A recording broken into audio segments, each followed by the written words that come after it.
আসসালামু আলাইকুম ভিউয়ার্স, আশা করি আল্লাহর রহমতে সবাই ভালো আছেন। কবুতরের গোশত রান্না করার জন্য প্রথমে পেঁয়াজ, রসুন, আদা আর কাঁচামরিচ বেটে নিলাম। তারপরে গরম তেলের মধ্যে গরম মশলা দিয়ে দিয়েছি। আর এতটাই গরম হয়েছিল যে আমি ভয় পেয়ে গিয়েছি যে আল্লাহ এভাবে ছুটে আসতে কেন। তেল গরম করে নিলে নাকি রান্নাটা ভালো হয়। তো পেঁয়াজ কুচি তো দিচ্ছি, আর পেঁয়াজ একটু বেটেও নিয়েছি। বাটা পেঁয়াজ আর ভাজা পেঁয়াজের মধ্যে ফ্লেভারে একটু তফাৎ আছে। সো ভাজা পেঁয়াজটাও যদি দেওয়া হয় তাহলে টেস্টটা আরও ইনহ্যান্স হয়। মুরগির গোশ, গরুর গোশ এগুলো তো কমন, বাট কবুতরের গোশ কিন্তু সচরাচর একটু কমই খাওয়া হয়। বাট যখন রক্ত স্বল্পতা দেখা দেয় বা কেউ একটু অসুস্থ থাকে সে সময় মুরগির গোশ মানে ছোটো মুরগির গোশ অথবা কবুতরের গোশটা প্রিফার করে মানুষ। তো এটা হচ্ছে মানে রোগীদের খাবার বা এনার্জি বুস্টার টাইপের খাবার বলা চলে। এই জন্য মানে বেশি মশলা দিয়ে বা বেশি তেল দিয়ে এরকম আনহেলদি না করে হেলদি ওয়েতে আমি একটা রেসিপি দেখাচ্ছি, যেটা অনেক ইজি আর অনেক বেশি মজারও হয় খেতে, আর অবভিয়াসলি হেলদিও। সো আমি কাঁচামরিচ দিয়ে রান্নাটা করছি। 3টা কাঁচামরিচ নিয়েছি, 2টা কবুতরের গোশের জন্য, হ্যাঁ।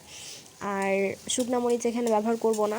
আর কালার ভালো আসে না কিন্তু লাল মরিচের গুঁড়া না দিলে। সো সামান্য পরিমাণে একটু দিব, যেন তেলের উপরে হালকা একটু কালারটা আসে আর দেখতে একটু ডেলিশিয়াস লাগে, লোভনীয় লাগে আর কি। এই তো সব বাটা মশলা আর কাটা মশলাগুলো একসঙ্গে ফার্স্টে ভেজে নিব তেলের সঙ্গে। এখনই গুঁড়া মশলা দিব না। আর তেলের মধ্যে ডিরেক্ট বাটা কাটা মশলা দিয়ে ভাজলেও তেলের উপরে সরাসরি গুঁড়া মশলা দিলে আমার মনে হয় যে পুড়ে যাওয়ার একটু ভয় লাগে। সো একটু পানি দিয়ে নেই, দেন একটু ভেজে নিয়ে তারপরে আমি গুঁড়া মশলাগুলো দিই। সো এই যে এখন হলুদের গুঁড়া, ধনিয়ার গুঁড়া আর জিরার গুঁড়া দিয়ে দিব। জিরা বাটা দিলেও হয়। এখানে ফার্স্টে কাঁচা জিরার গুঁড়া দিয়ে দিচ্ছি, আর লাস্টে আমি ভাজা জিরার গুঁড়াটা হচ্ছে ছিটিয়ে দিব যখন নামাবো, তখন গরম মশলা আর ভাজা জিরার গুঁড়া এটা রান্না শেষ হওয়ার পরে, মানে শেষ হওয়ার সময় নামানোর আগ দিয়ে দিতে হয়, তাহলে মানে অনেক টেস্টি হয়। এই তো 2টা কবুতরের গোশ স্কিন সহ এটা পরিষ্কার করে নেওয়া হয়েছে। আর সঙ্গে আমি আলু দিয়ে দিচ্ছি। আলু যে কোনো গোশের মধ্যে আলু আমার অনেক ভালো লাগে, সো আলুটাও দিয়ে দিলাম। দিয়ে একসঙ্গে এখন মশলার সঙ্গে কষিয়ে নিচ্ছি। এটা কষিয়ে নেওয়ার পরে এটা এমনিতেই কিন্তু পানি উঠে, হ্যাঁ, ফার্স্টে পানি দিয়ে দিতে হবে না। আর তেল যেহেতু কম দিয়েছি, তেল উপরে ভেসে উঠবে না, দেখলে বোঝা যাবে যে কষানো হয়ে গিয়েছে, তেলটা একটু ছাড়া ছাড়া দেখা যাবে, হ্যাঁ।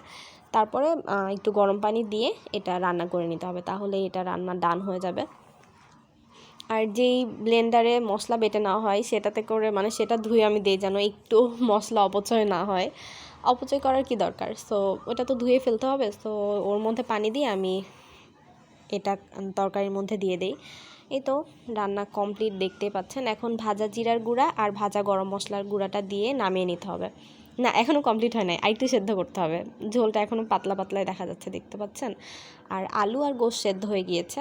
এই তো এখন ভাজা জিরার গুঁড়া আর গরম মশলার গুঁড়া দিয়ে জাস্ট সার্ভ করতে হবে। এটা অনেক মজা হয়েছিল খেতে। আর যেহেতু কবুতরের গোশ হেলদি আর ওই যে রক্ত হওয়ার জন্য খেতে বলে, সো এই জন্য একটু ঝোল ঝোল রাখতে হয়, মানে কচি কবুতরের গোশের ঝোল আর কি। এটা কাঁচামরিচ দিয়ে রান্না করা ঝোল। Thank you so much for watching my recipe. আল্লাহ হাফিজ ভিউয়ার্স, ভালো থাকবেন।